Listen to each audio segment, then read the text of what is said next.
insofar as I know, the Ukrainian government is actually working right now. It's they're open for business. They're doing their thing.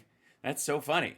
The the turn is so obvious. Hi, how are you, Phil? Good to see you. Welcome, host of On the Edge. Good. Please subscribe to his channel as well. At Philip Ittner, 1L, 2T's and Ittner. And where do we even get started? We're on a shutdown right now, which it feels like it's part of the Hippocratic oath right now as far as the Trump administration. First, do no harm. So I guess technically right now they can't do things that are worse. Declaring an emergency is pretty much the only way he's getting by, putting troops in the streets. And it's also how he's sending ships to Argentina. It's also, so everything's an emergency. And I guess when you shut down the government, Also how he's keeping the Epstein files yeah, hidden from being released because, of course, national what's security. the representative from Arizona who should be? Yes. It's Arizona, isn't it? Yes. Yeah, we have a should be Democrat sworn in, in a special election and she would be the deciding vote in releasing the Epstein files. So that's always fun. Yeah. All we have is a little war. That's all. Yeah, just that. Just that. Yeah. So, first of all, what's it been there like these last few days since we spoke on Saturday? Well, we spoke on Saturday. And probably about 2 or 3 hours after we spoke, we began a 12-hour period of intense attack. Right. And we're just absolutely pelted Mm. for nonstop for 12 hours. And a lot of it, not exclusively, but a lot of it focused on Kyiv. And I think the body count now, well, probably it's probably been more than that. But the last time I checked on like Monday or yesterday, Tuesday, my time, it was still a 3 dead body count, but it was a lot of wounded and a lot of severe damage to the city, and a lot of anti-aircraft, right, use, which is always, disturbing.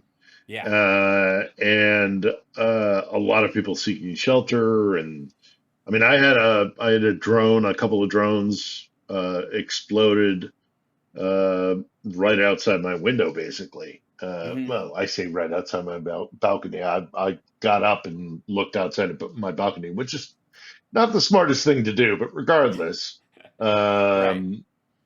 I took a quick look outside my window, and I saw 2 drones explode over a district, probably about 2 districts over from where I am in the city. Right. So it was intense. So It was yeah, intense. one of the things that I think stood out for a lot of people, and there's been I think Orban actually talked about shooting down Russian drones that cross into European territory. That Trump kind of saying he's disappointed with Putin or whatever has a cascading effect on people feeling comfortable saying stuff. And one of the reasons why, beyond Trump saying that and his little pissing contest with Medvedev, is that they are using oil tankers in their shadow fleet to launch drones to pester European countries, to shut down their airports, to cause, basically to be spoilers. So France sees this Russian shadow fleet tanker Pushpa that was launching drones at Copenhagen that shut down the Copenhagen airport. So there was this Russian oil tanker off the coast of France that Russia was using as a military vessel. Was that you? That sounded like an alarm. Yeah. No, there's a cop car out there. Okay. All right. Yeah. So Yeah. They have interdicted the shadow tanker pushball off the coast of France. The vessel carrying 115,000 tons of oil is suspected of launching drones that shut down the Copenhagen airport. Um, Russia is running out of battle options and is trying this, like, it's such a bizarre tactic to try and, I Yeah. guess, undermine the economies of these countries, just pester the people into doing this, or maybe signal to spoilers that The they have an interest. general consensus Mm-hmm. is that they're trying to frighten um, European Union nations, NATO Mm-hmm. nations, but specifically larger EU nations. Right. They're trying to frighten them into a place where they start to spend more money on weapons and not social programs, Right. which is, of course, one of the great benefits of being in the European Union is that you get free healthcare and you get a social Right. safety net, and they spend a lot of money on things that uh, aren't focused on national defense because, frankly, Mm-hmm. they know that the Americans are going to be there to Right. back them up. And with Trump now withdrawing from Europe, they're starting to Emboldened. have to think about they're starting to have to think about spending money on their own Yeah. defenses. And that's exactly what Russia wants them to do, because then it puts stress on social society, and people are like, well, why are we spending money on weapons when we can just make peace with Moscow? And Mm-hmm. it's not going to work. Um, Not going to work, not least of which because the Europeans, um, they see what's happening in Ukraine. There's a huge section of the EU that has a standing legacy and a Right. historical remembrance of what it's like to be attacked by by Moscow. Mm-hmm. So if you are Polish, if you are Romanian, Bulgarian, Czech, take your pick at the Baltics, take your pick at the Scandinavian nations, they Right. know exactly what it is to be uh, an adversary of Moscow. So they're Mm-hmm. they enjoyed having American protection, but it Right. doesn't mean that they forgot what it means to be threatened by Moscow. So my personal opinion is that this tactic is not going to work at all. Mm-mm. Um, and also Russia is not doing well. It's Right. It's stressed. yes. It's stressed to an extreme point, and you know they're not really doing well militarily within Ukraine. Mm-hmm. Ukraine's strength is actually getting stronger. They're getting more domestic military industrial strength, and they're also getting improved support from Europe. And I mean, and they're getting the Tomahawk. I mean, I never thought that was Yeah. going to happen. Right. I never thought that the Americans would give Ukraine the Tomahawk missile, but apparently that's either imminent or already happening. Mm-hmm. And that means, I mean, the Tomahawk is a system that it is Mm-hmm. preeminent. It probably is the best cruise missile in the world. The newly developed Flamingo cruise missile, which was created here in Ukraine, carries a heavier warhead, and it has a further distance, but it is not as pinpoint or as sophisticated in terms of evading anti-air systems. Mm-hmm. I mean that. So it's like the Tomahawk was developed in the 90s, Right. and it was developed with the best of American technology. Yeah. The Flamingo, which is the new Ukrainian thing, is using more current technology, but it doesn't have the backup systems that the Tomahawk has, nor does it have the sophistication of, as I say, the air defense capability. Mm-hmm. Um, you know, if you were to force me to say what's a better system, I would say probably the Tomahawk. Yeah. Um, and it's amazing that they are going to be giving them to the Ukrainians. So we'll see. Look, Yeah. and also we are going into autumn and winter. Mm-hmm. So we're going to go through the Rasputitsa, which is when everything turns to mud, and then we're going to Right. turn into frozen, very Yeah. cold temperature situations where you're going to have frozen ground, so you can't dig in. And not only that, if you're going to move armor, they're capable of falling through the kind of surface ice and Mm-hmm. into the muck. It's just, both fall or autumn and winter are bad times to fight here. Yeah. So that is coming now, As Hitler found out. I'd like to, as Hitler found but out, yeah, I'd like or to Napoleon. point out a couple of things. One of the things is like last year, I think it was in December when this article came out. Yeah, that there was this kind of like infighting amongst the upper leadership of the Kremlin about the direction of the war and all this kind of stuff. And obviously, it stops before it gets to Putin, I suppose. But that their economy was so bad that they had to hire Tucker Carlson to come in and do like a lifestyles of the rich and and decadent in Moscow and St. Petersburg, just to sell this idea that things it's fine.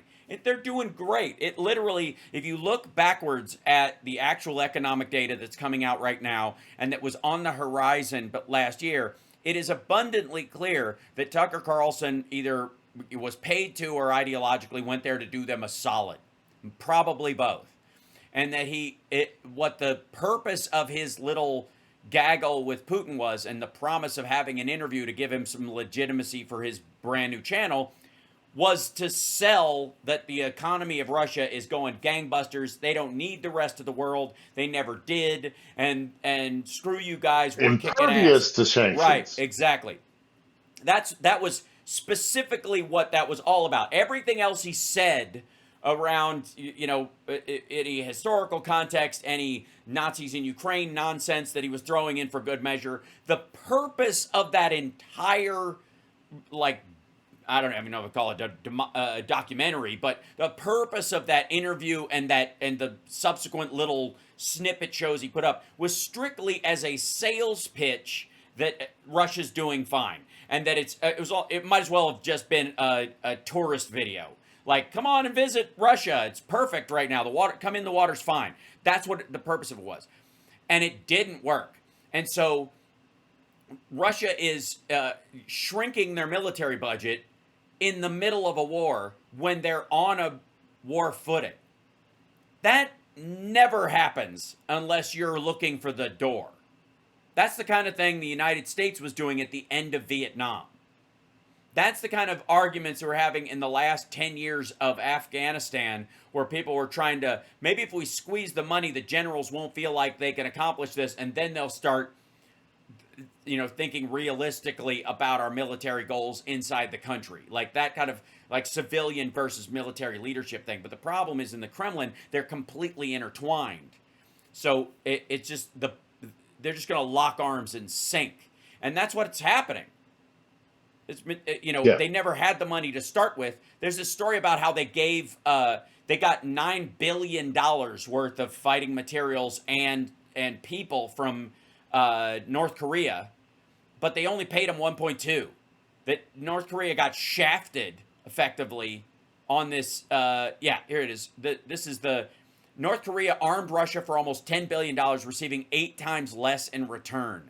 That North Korea was providing Russia with weapons, ammunition, and military personnel worth about $9.8 billion as part of agreements to support the war against Ukraine. At the same time, Moscow's compensation, what they paid directly to North Korea, was $1.2 billion approximately.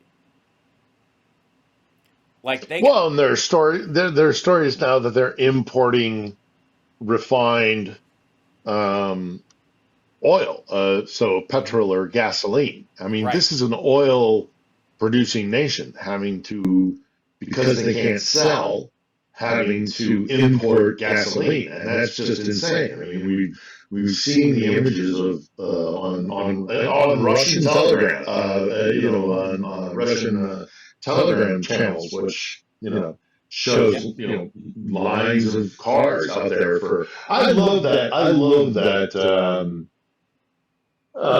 Tucker visit, because there were so many. The one right, thing that I love, well, there's lots of things I love about that trip, because it revealed how absolutely ignorant he is. But it was the trip to the metro, right, and we've spoken about this before, but I'll say it again. The it, it was not a mistake that his handlers yeah, took him to Kievskaya right, Vokzal, which is Kiev metro station. Every metro station in yeah, Moscow has a theme. Every single one has a theme, and they took Tucker to the metro station, which kind of like glorified Moscow's dominion right, over Ukraine. And all the murals and everything in the background are all just this kind of like Soviet Moscow propaganda of like, oh, these right, poor little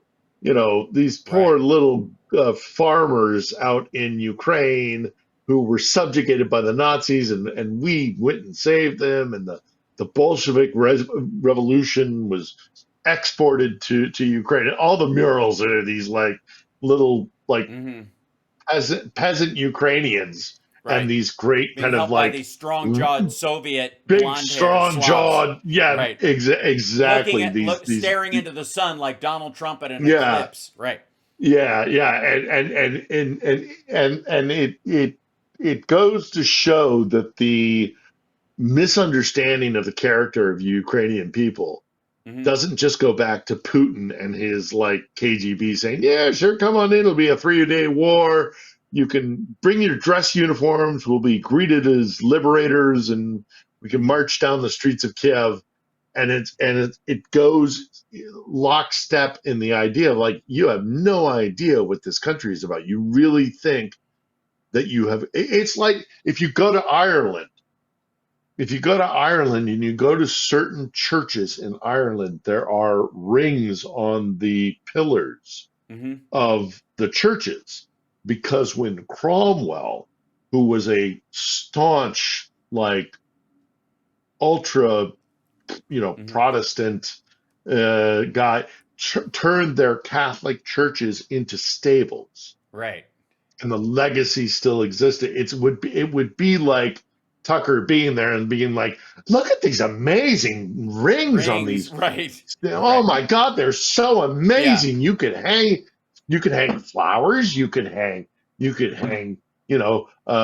incense burners. I mean, how amazing are these rings?" And Hmm. an Irishman sitting there and going, "Motherfucker, that's where they tied up their horses to degrade us of our Catholic churches." Right. I mean, it's just a massive lack of understanding of the fact that for Or 500 years this country has been colonized by Moscow, and that or goes deep. yes.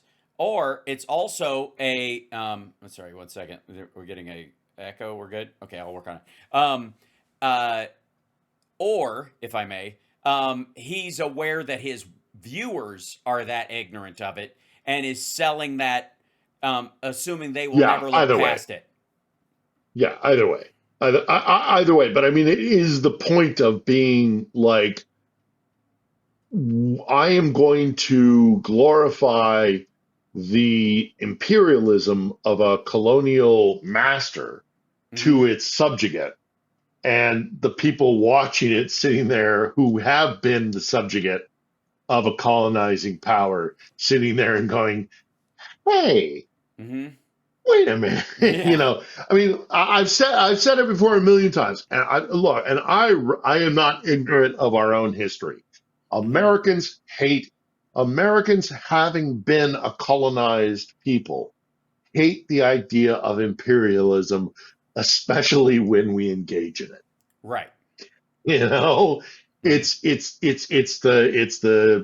speed note. It's anti-imperialism. It is Hmm. anti-slavery advocates. When Abolitionists. Yeah. the yeah, abolitionists who were trying to work it into the Constitution at the very birth of our nation. We are a nation of contradictions, but at Hmm. least for Christ's sakes, we recognize it, and the better of us try to make it better, right? Right. What we as Americans don't understand is there's been long periods of time, and the British broke away from their imperialism and are very embarrassed by the imperialism, but they at least recognize it. The Russians, as a Hmm. contradiction, are not only ashamed of their former imperialism, they want to restore their imperialism. They're very, very proud of their imperialism. They think that it's a good thing that Russia, as an empire, as a culture, as a white nationalist Christian identity grows. I mean, it's the Right. old thing of Putin had that uh, like celebration of youth, Right. scholastic achievement, and he has this kid where he's like, I know all the borders, and I know all the Hmm.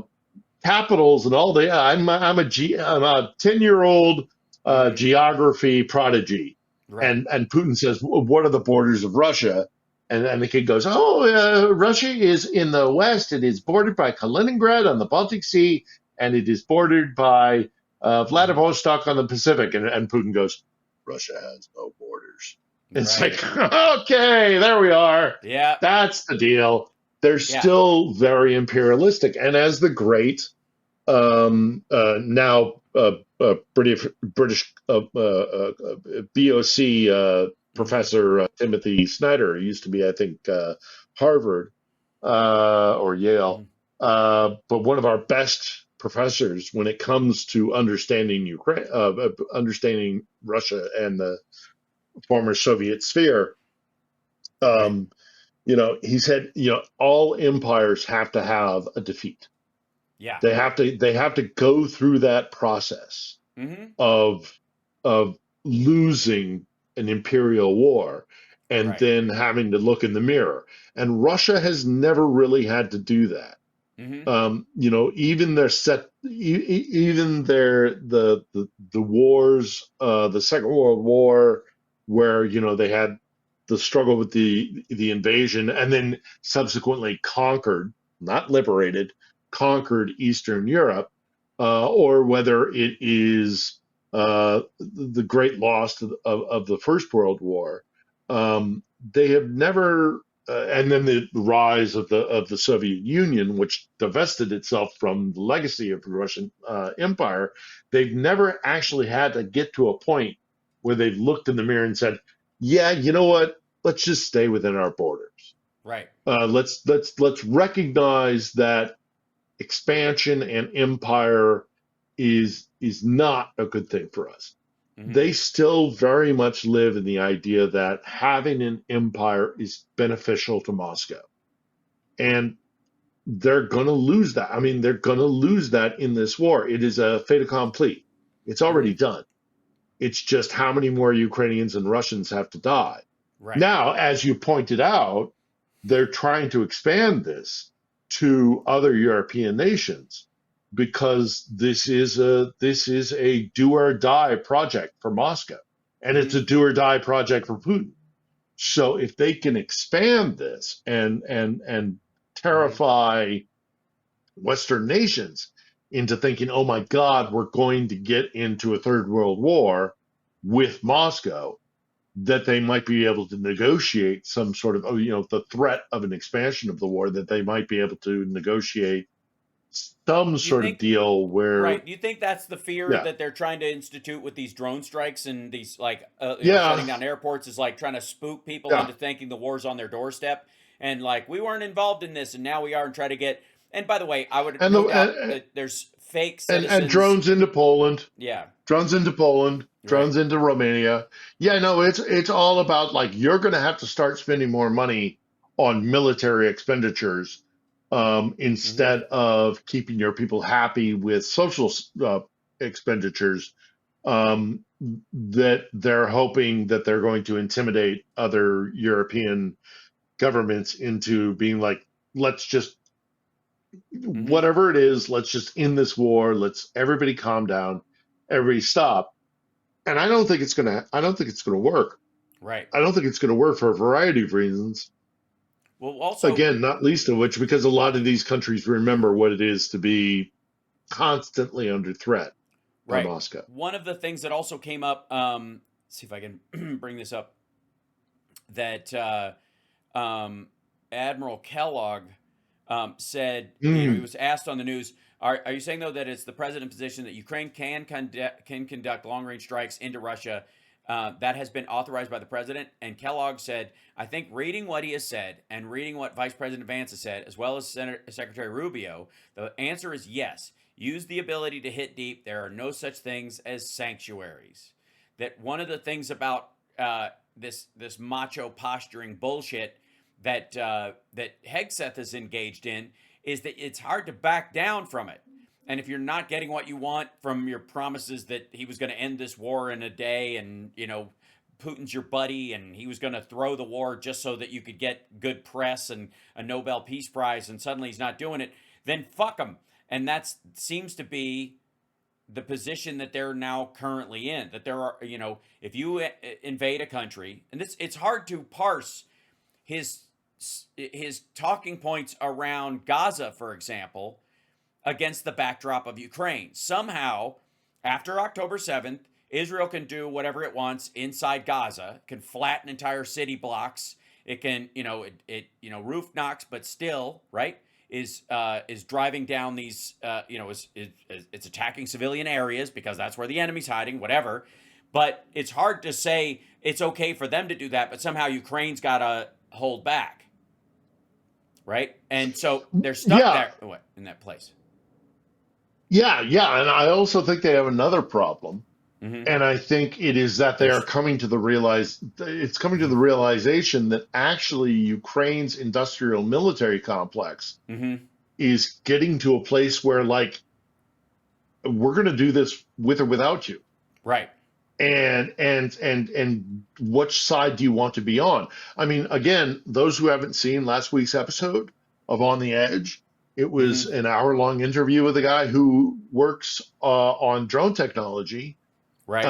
and they're better than us. They have Mm-hmm. better drones than us. I mean, like, Yeah. Right. a lot better.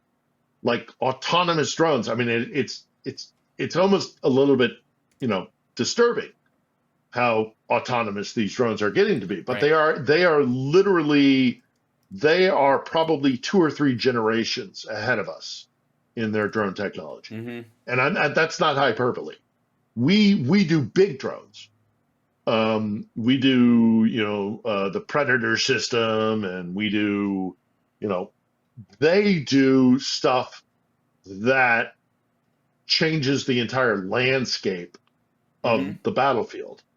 They are getting to a point where about a 25-kilometer distance on either side of the border, of the battle line front line, is controlled by soon to be fully autonomous drones. And we're nowhere near that. We are, Ukrainians are better at drones than we are. Mm-hmm. Right. They Because have they've a had to be. better, they've had to be. Right. They've had to be. And they have developed under fire. Mm-hmm. And that is a huge catalyst for development.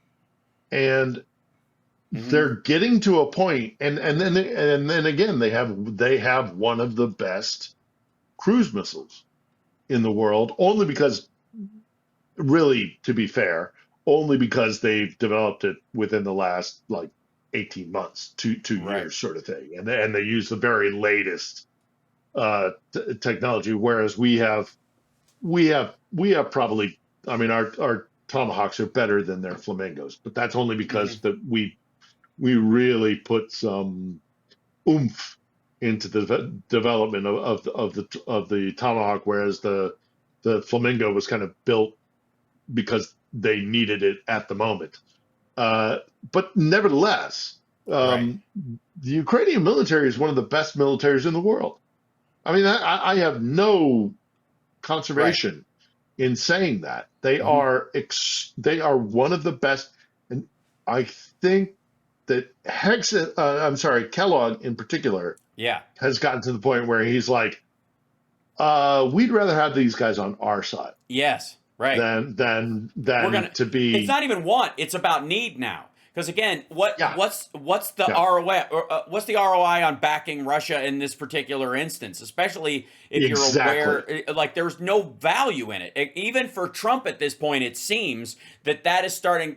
Whether it's because of his meme coin money or whatever it is, or the fact that the P tape is nothing compared to what's in the Epstein files. And so he would welcome a distraction where he had hookers in a hotel room and they peed on a bed where Obama slept. His own supporters would high five each other about that compared to what's in the Epstein files. So that, like, at this point, I mean, unless there's something else we don't know about, right? Unless there's something, more damaging in there that Putin has against him. But it doesn't seem to be. And if at this point, maybe, for all we know, Trump has used the technology and the personnel of the United States to send fucking spies or people into the Kremlin to get rid of all the compromise that Russia might have against him and his buddies, right? Sure, And it sure, happened. and he knows for sure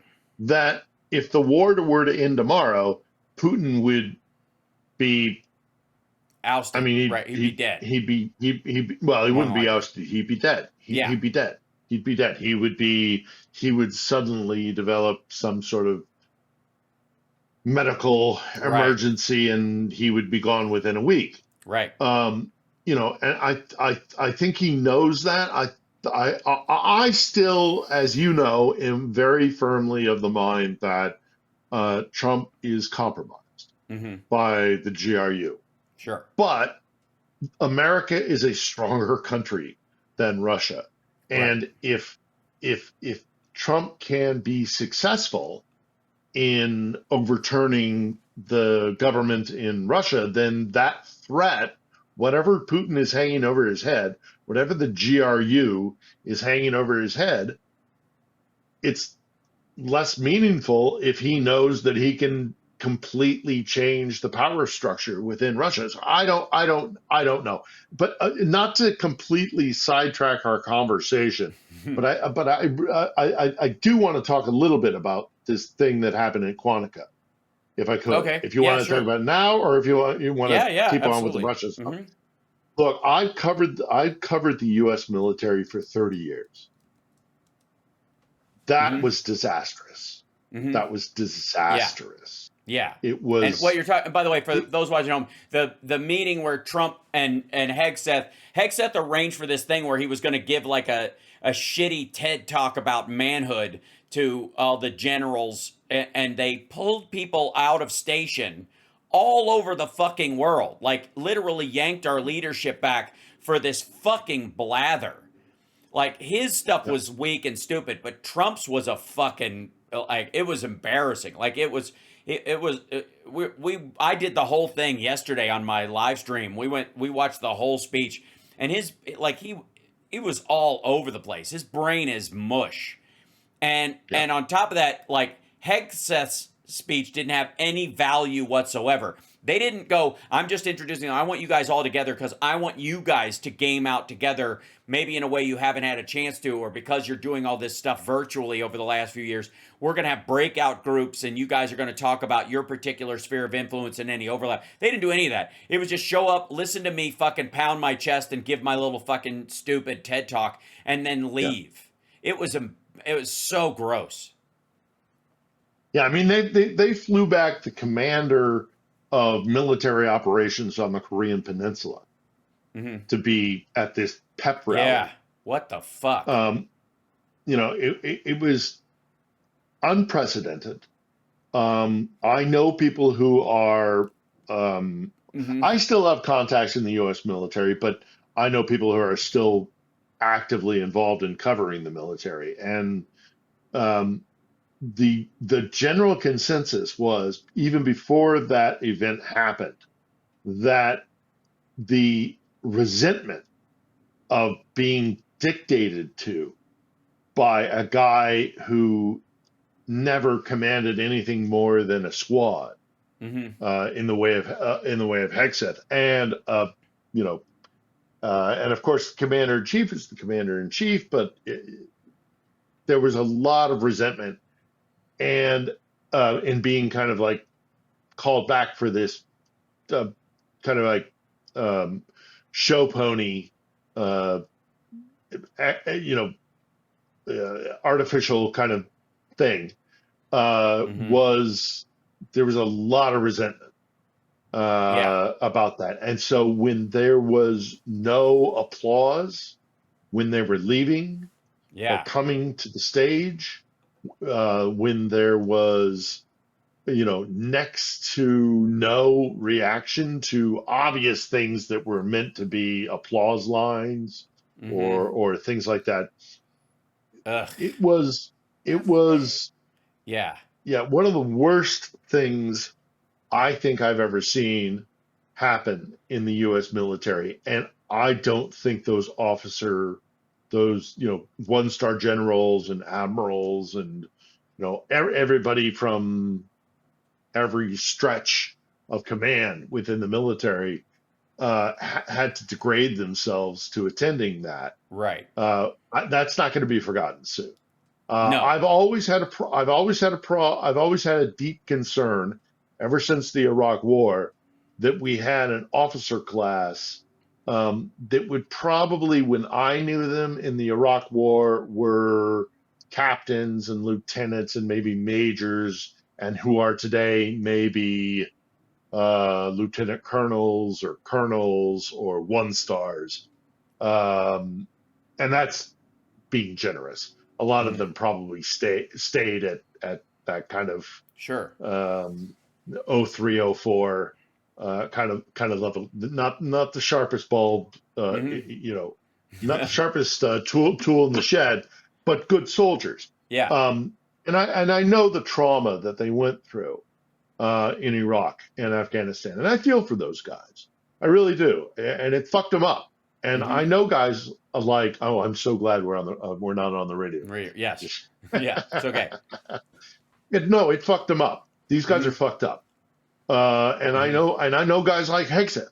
And I combine my two areas of expertise when I talk about guys like Hegseth, because I know kind of like trigger pullers and door kickers, which is what I think Hegseth was in Iraq. What he fashioned himself to be. He says, no, and I'm probably even being generous, because he may have very much been what we used to call a FOBIT, which is a forward operating base. But a FOBIT is somebody who just never leaves the outside line. But I think I do think there's some truth to the fact that he was actually, again, a trigger puller and a door kicker, a snake eater, a guy who actually went outside the wire and killed people, and engaged in combat, and that fucks a person up.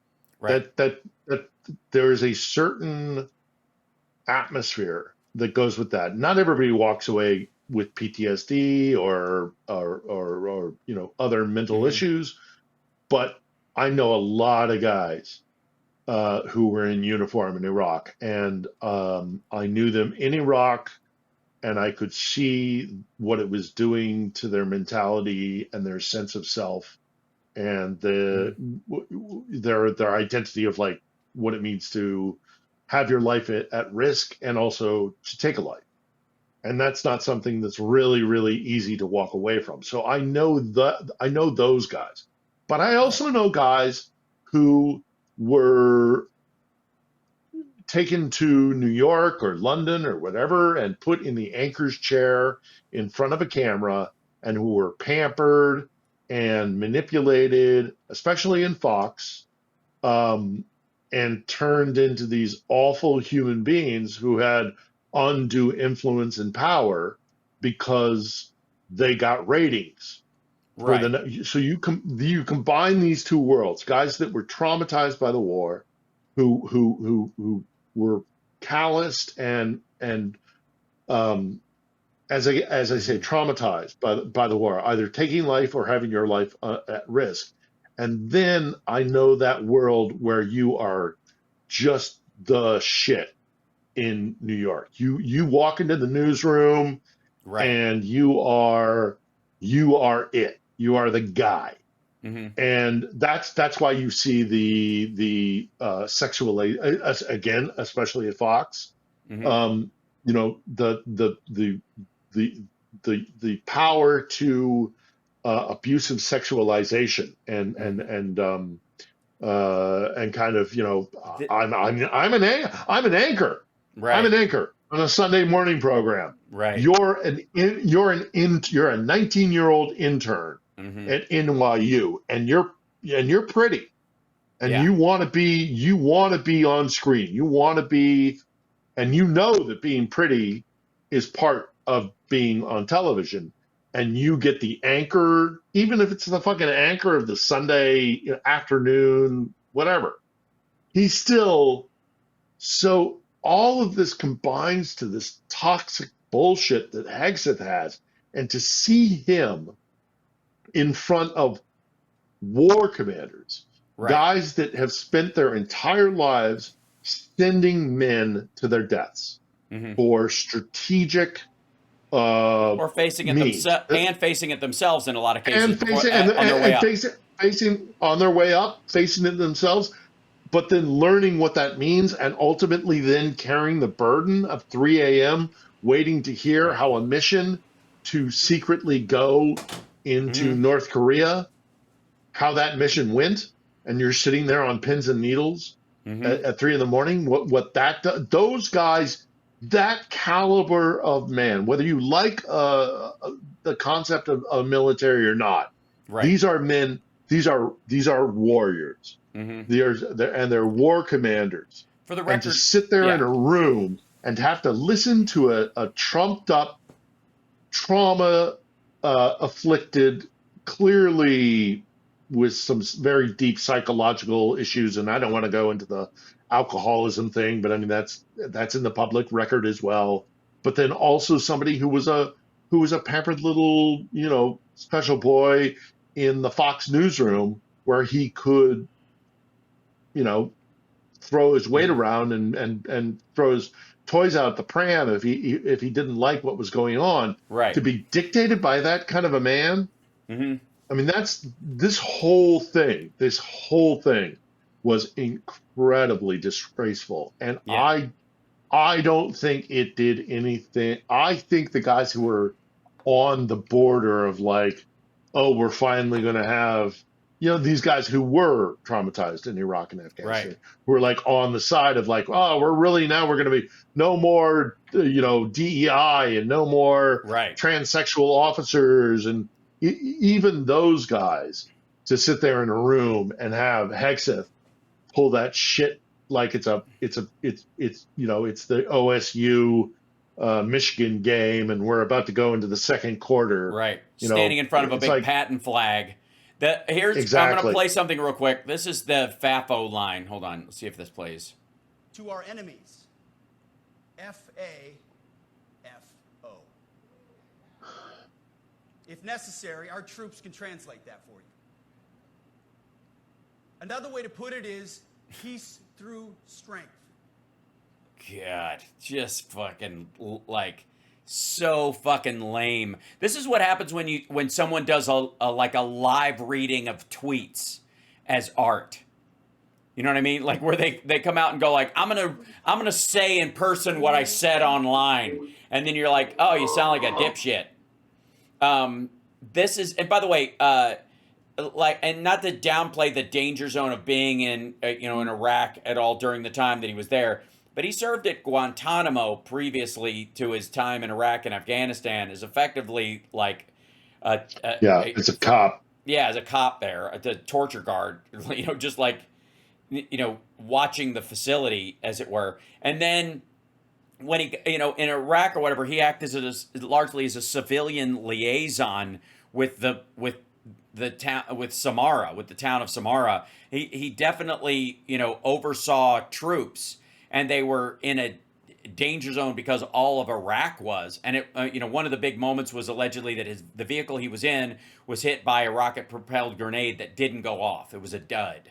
And so he tells the story about how they were hit and they saved themselves. Now, and because of who he is, it's one of those things you're like, oh man, are we going to find out that it was actually somebody threw a rock at the vehicle, and a literal rock, and he's going to go that, thank God that rocket was a dud, and just tells that story everywhere when he's around other people who have, bullet wounds. And again, I'm grateful for people's service when they do it.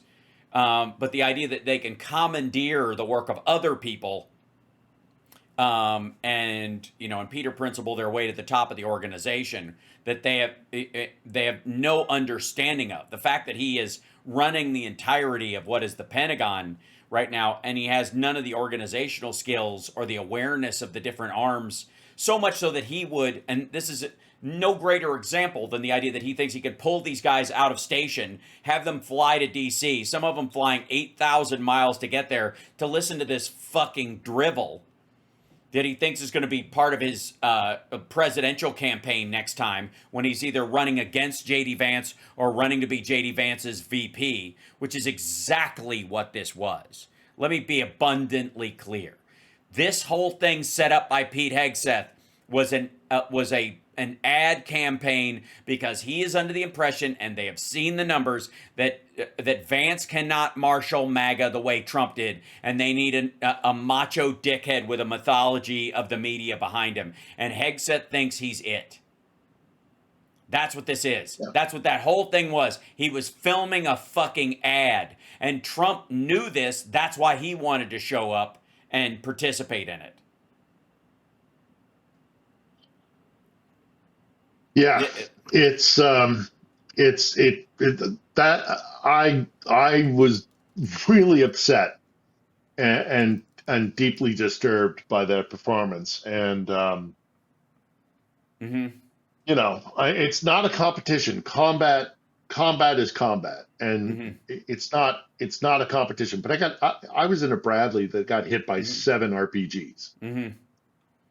I saw I was in another contact where we pulled a first sergeant into our vehicle who's, well, I don't want to get too graphic. Yeah. Who had a head wound, extreme head wound. It's to having just said that, to use it to your benefit for political expediency, I find very, very distasteful. And I just, those officers who had to sit through that, no wonder they didn't applaud. No wonder there were no cheers or, as they walked up.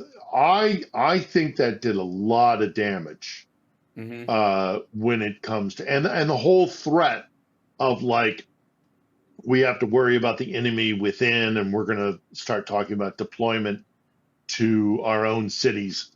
I think that went down as a lead balloon. Absolutely, 100%, which is a good thing. Right. but not least of which because this stunt was so distasteful to so many of these guys, and it's just Hmm. it But was again, it's a power struggle. Like they're literally yeah. like they're trying to wrest back the image of power away from people who they know actually have it. And this is this is a machismo thing. This is a dick measuring contest. And I gotta say the weakest shit Sam Stein wrote, Hegseth called the generals in to fat shame them, and Megyn Kelly's response was, "And we are here for it." This is about,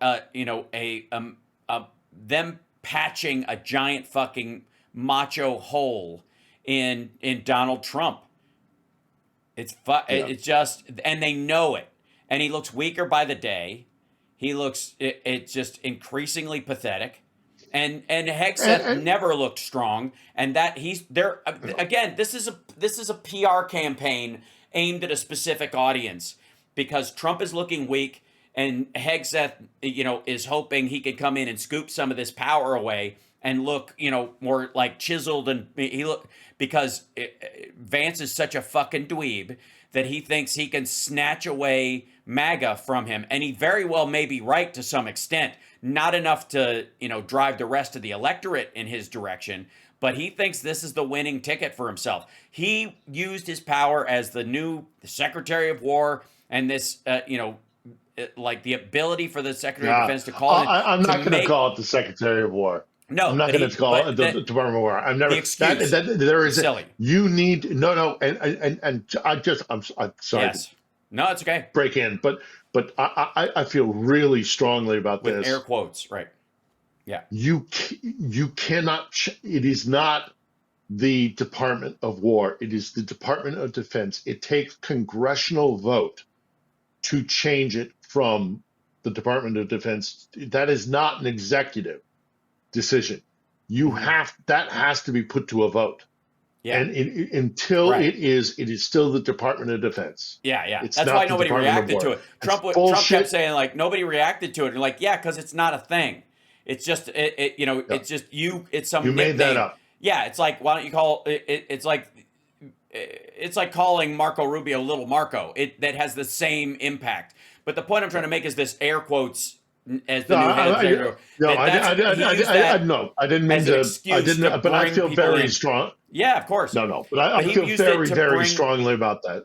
to bring I them really in do. on Yeah. this No, so it that is. so that It he is. could film an ad for himself for 2028 or 20 I guess Yeah. 2032 whatever he thinks his window is. That's what that is. That's all that was. Yeah. And Yeah. Trump knew And it, to bring I it, think, and that's and why to he bring wanted it to back Bogart to, part of it.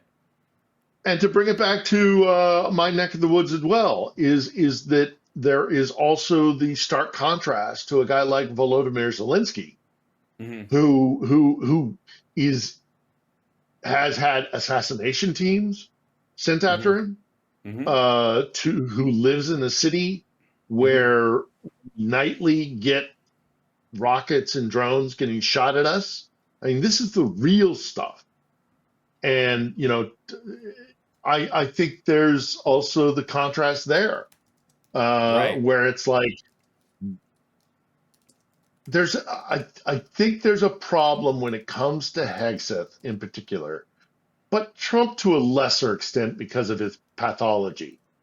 But I think Hegseth knows it in his heart of hearts that there's imposter syndrome. They know that Yes, they don't they deserve to be there. know they Yep, know they don't deserve to be there that's in right. their very, very heart of hearts. They know that there are better men there, and to stand there on a stage in front of 800 warfighters.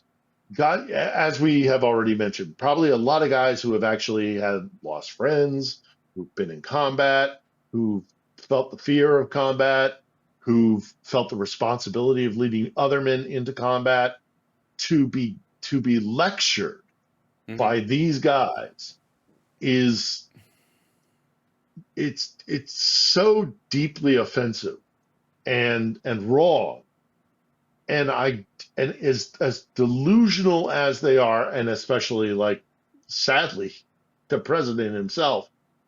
But I think a guy like Hegseth, I think I Hmm. think I don't know what's going on with Rubio.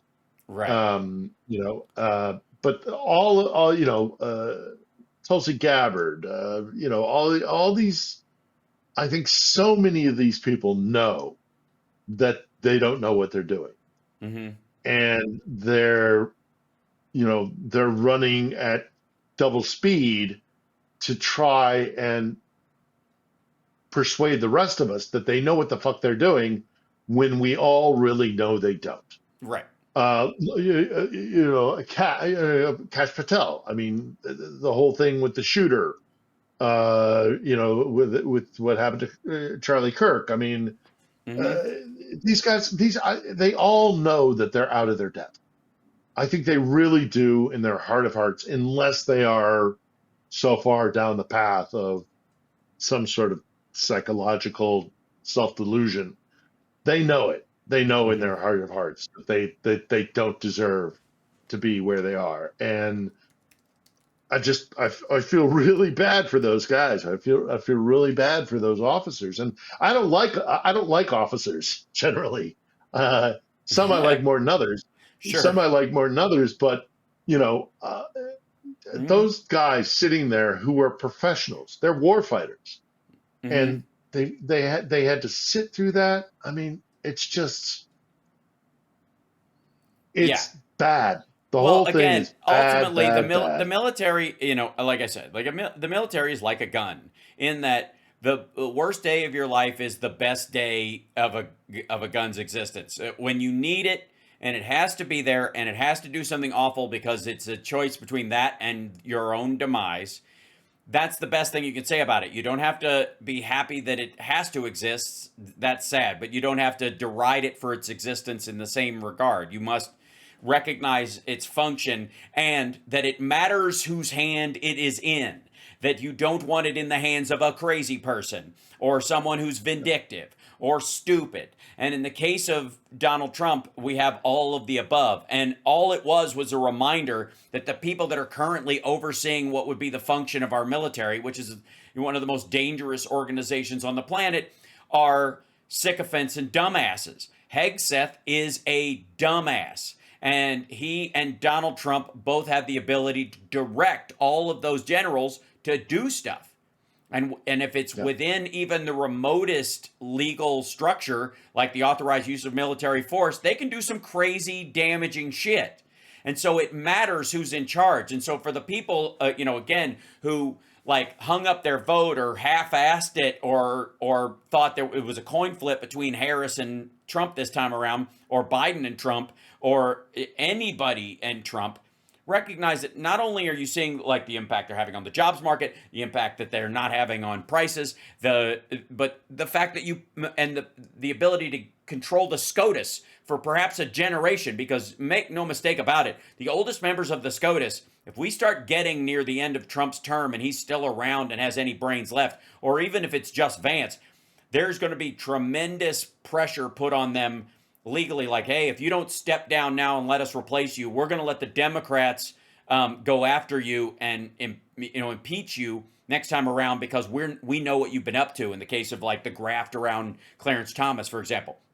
So they're going to threaten them so they can replace them and then hold on to the SCOTUS for another generation.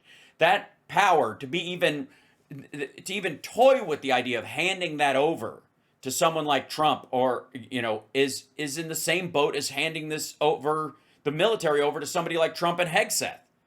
It's too powerful to not make the mature decision about this every goddamn time. And anybody who thinks it's close at all has to be reminded of this, of what they're talking about in this speech, and how like we're all about the war fighting and the war fighting and the war fighting and it's all about war fighting, and it's apolitical. You're just going to go over there and kill people. You're going to be given targets and you're going to kill people. Don't worry about civilian deaths. Don't worry about blowback.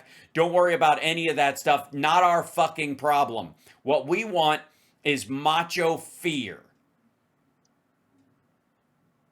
Not recognizing that actually to have the one team on the ground as your strike force, there's a whole stretch of things that come behind that are the U.S. military is a really large organization, and the 12 guys that are on the ground kicking down doors are only there because there are literally hundreds, if not thousands, behind them who are procuring bullets, who are doing administrative work to make sure that those bullets are accounted for, to transport it to the ship that needs to go to the location, to get on the helicopter, to get with. I mean, it's just this romanticized.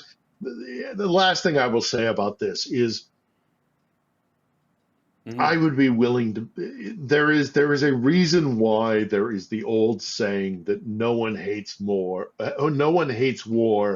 more than the soldiers who have fought in war.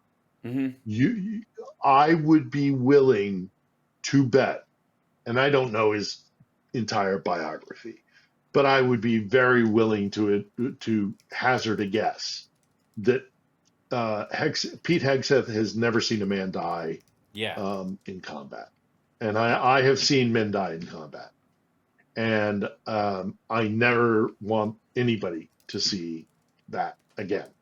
And it's just for him to sit there in a room with men who know what all of it means, from the guy who kicks down the door to kill some very bad people. Not going to argue that. But what goes into that, and all the way, it's not this macho Rambo 2 and up or kind of Chuck Norris kind of mentality of what combat looks like. And that's what Hegseth is kind of like, saying. And to have him as the head of our military is just a disgrace, an absolute disgrace. Well, I mean, again, and Trump. This is true men of knew. all. Those men in that room knew. The people in charge of the financial sector are people that he knows will aid and abet his theft of the wealth of American citizens and government contracts and all this stuff. They want to shrink the government everywhere except where they can get graft from it. The people that he's in charge of the Department of Agriculture and the like have no attachment to farmers by and large. They're in it for the big ag business as well, and they will aid and abet their stealing of land from small family farms. This is not an accident that he put dipshits like this in charge of very important organizations. And Hegseth is yet another one of those guys because, first of all the reports about him freaking out and crawling out of his skin everywhere, and that Hegseth can't even sit down in fucking meetings with, I suppose, unless he's had a shot or two. He's got to wander around and kind of pace. It's because he knows he doesn't have any answers for the real work that these guys do. He has no real response. Everything has to be deferred. What do you guys think? Well, what do you guys think? And he's got imposter syndrome writ large in everything he does, and he's aware of it. And everyone around him is aware of it in there. It's fucking gross.